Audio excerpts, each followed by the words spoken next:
Etihad passenger train സർവീസുമായി ബന്ധപ്പെട്ട ആദ്യത്തെ റൂട്ടിന്റെ പ്രഖ്യാപനമായിരിക്കുന്നു എന്നുള്ള ഒരു കാര്യമാണ് ഇന്നിപ്പോ തികച്ചും ലോക്കലിൽ ആദ്യം പറയാനുള്ളത്. അബുദാബിയിൽ നിന്ന് ദുബായ് വഴി ഫുജൈറയിലേക്കാണ് ആദ്യത്തെ യാത്ര ഉണ്ടാവുക. അബുദാബിയിൽ നിന്ന് 50 മിനിറ്റ് കൊണ്ട് നിങ്ങൾക്ക് ദുബായിൽ എത്താം, 100 മിനിറ്റ് കൊണ്ട് ഫുജൈറയിലും എത്താം. ഇപ്പൊ അബുദാബിയിൽ നിന്ന് റോഡ് മാർഗം 1.5 മുതൽ 2 മണിക്കൂർ വരെയാണ് ദുബായിലേക്കുള്ള യാത്ര. അത് വെറും 50 മിനിറ്റ് കൊണ്ട് ഈ എത്തിഹാദ് റെയിൽ വരുമ്പോൾ പിന്നിടാൻ കഴിയുമെന്ന് പറയുന്നത് ഒരുപാട് മാറ്റം യാത്രാ സംവിധാനങ്ങളിൽ കൊണ്ടുവരുമെന്നുള്ളതാണ്. ഇനി ഫുജൈറയിലേക്കുള്ള യാത്രാ സമയവും പകുതിയായിട്ടുണ്ട്. ഫസ്റ്റ് ക്ലാസ് സംവിധാനങ്ങളായിരിക്കും ട്രെയിനുകളിൽ നിങ്ങളെ കാത്തിരിക്കുക. വിശാലമായിട്ടുള്ള സീറ്റുകൾ, ചാർജിംഗ് പോയിന്റുകൾ, വൈഫൈ സൗകര്യം, ഇൻഫോർടൈൻമെന്റ് സിസ്റ്റങ്ങൾ, പ്രാർത്ഥനാ മുറികൾ, ഇതൊക്കെ നമുക്ക് ലഭിക്കും. ഫസ്റ്റ് ക്ലാസ്സും ബിസിനസ് ക്ലാസ്സും എക്കണോമി ക്ലാസ്സും ഒക്കെ ഉണ്ട്. മണിക്കൂറിൽ 200 കിലോമീറ്റർ വേഗത്തിൽ സഞ്ചരിക്കുന്ന ഒരു ട്രെയിനിൽ 400 പേർക്കാണ് അക്കോമഡേറ്റ് ചെയ്യാനുള്ള ഒരു സാഹചര്യം ഉണ്ടാവുക. എന്തായാലും എത്തിഹാദ് പാസഞ്ചർ ട്രെയിനിന്റെ ആദ്യ റൂട്ടാണ് പ്രഖ്യാപിച്ചിരിക്കുന്നത്. അബുദാബിയിൽ നിന്നും ദുബായ് വഴി ഫുജൈറയിലേക്കാണ് അതിന്റെ കന്നിയാത്ര. മാസങ്ങൾ മാത്രം നീളുന്ന കാത്തിരിപ്പ് മാത്രമേ ഉള്ളൂ പാസഞ്ചർ സർവീസ് യാഥാർത്ഥ്യമാകാൻ. പശ്ചിമേഷ്യയിൽ ഗാസയുടെ പുനർനിർമ്മാണം ലക്ഷ്യമിട്ട് അമേരിക്കൻ പ്രസിഡന്റ് ഡൊണാൾഡ് ട്രംപിന്റെ നേതൃത്വത്തിൽ ബോർഡ് ഓഫ് പീസ് എന്ന് പറഞ്ഞൊരു സംവിധാനം രൂപീകരിച്ചിട്ടുണ്ട്. ഗാസയെ ഡീമിലിറ്ററൈസ് ചെയ്യുക, ഗാസയിലേക്ക് അന്താരാഷ്ട്ര സഹായം കൊണ്ടുവരിക, ഗാസയെ പുനർനിർമ്മിക്കുക, ഗാസയിലെ ജനങ്ങൾക്ക് സമാധാനപൂർണമായ ഒരു ജീവിതം ഉറപ്പാക്കുക, അങ്ങനെ ഒരുപാട് ലക്ഷ്യങ്ങളുണ്ട് ഈ ബോർഡ് ഓഫ് പീസുമായി ബന്ധപ്പെട്ട ദൗത്യങ്ങൾക്ക്. അപ്പൊ ഇതിലേക്ക് ജോയിൻ ചെയ്യാനുള്ള സന്നദ്ധത ഔദ്യോഗികമായി അറിയിച്ചിരിക്കുകയാണ് യു എ ഇ പ്രസിഡന്റിന്റെ അറിയിപ്പാണ് കഴിഞ്ഞ ദിവസം വിദേശകാര്യ മന്ത്രാലയം പുറത്തുവിട്ടിരിക്കുന്നത്.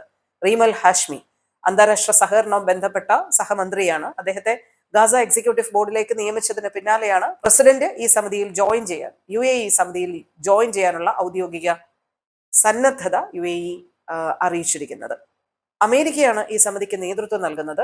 അമേരിക്കൻ പ്രസിഡന്റ് ഡൊണാൾഡ് ട്രംപാണ് ഇതിന്റെ അധ്യക്ഷൻ. മാത്രമല്ല അദ്ദേഹത്തിന് ക്ലോസ് ആയിട്ടുള്ള ചില ഉപദേശക വൃന്ദം അടക്കം ഈ സമിതിയുടെ ഭാഗമാണ്. അവരുടെ പ്രത്യേക ക്ഷണം അനുസരിച്ച് രൂപീകരിക്കുന്ന ഒരു ബോർഡാണ്. ഇതിലേക്ക് ഇന്ത്യയെയും ക്ഷണിച്ചിട്ടുണ്ട്. ഇന്ത്യ എന്നാൽ ഇക്കാര്യത്തിൽ US പ്രസിഡന്റ് ഡൊണാൾഡ് ട്രംപിനോട് അനുകൂലമായോ പ്രതികൂലമായോ പ്രതികരിച്ചിട്ടില്ല, മൗനം തുടരുകയാണ്.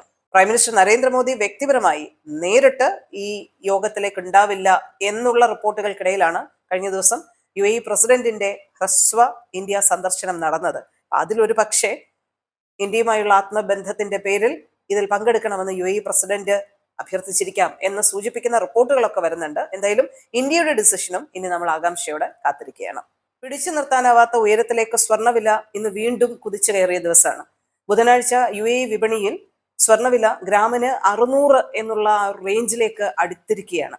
24 ക്യാരറ്റിന് 15 ദിർഹം ഉയർന്നു, അതായത് 15.75 ദിർഹം ഉയർന്ന് 586.25 ആണ് ഇന്ന് രാവിലെ വില രേഖപ്പെടുത്തിയത്. നമ്മൾ ആഭരണങ്ങളൊക്കെ വാങ്ങാൻ ഉപയോഗിക്കുന്ന 22 ക്യാരറ്റിന് 542.75 ആണ് ഉയർന്നത്. നാട്ടിലും വലിയ രീതിയിലേക്കാണ് സ്വർണ്ണവിലയിൽ വ്യത്യാസം രേഖപ്പെടുത്തിയത്, കുതിപ്പ് രേഖപ്പെടുത്തിയത്. ഗ്രാമിന് 460 രൂപ ഉയർന്ന് 14,190 ഇന്ന് വില രേഖപ്പെടുത്തിയത്. പവന് 3,680 ഉയർന്ന് 1,13,520 ഇന്നത്തെ നാട്ടിലെ സ്വർണ്ണവില, പവൻ വില. നമ്മൾ ആഭരണങ്ങളൊക്കെ വാങ്ങാൻ പോകുമ്പോൾ പണിക്കൂലിയും GST ഇതെല്ലാം കൂടെ ചേർന്നിട്ടാണ് വില പറയുക. അപ്പൊ എത്രത്തോളമാണ് സ്വർണ്ണവില എന്നുള്ളത് നമ്മൾ ഊഹിച്ച് നോക്കുക.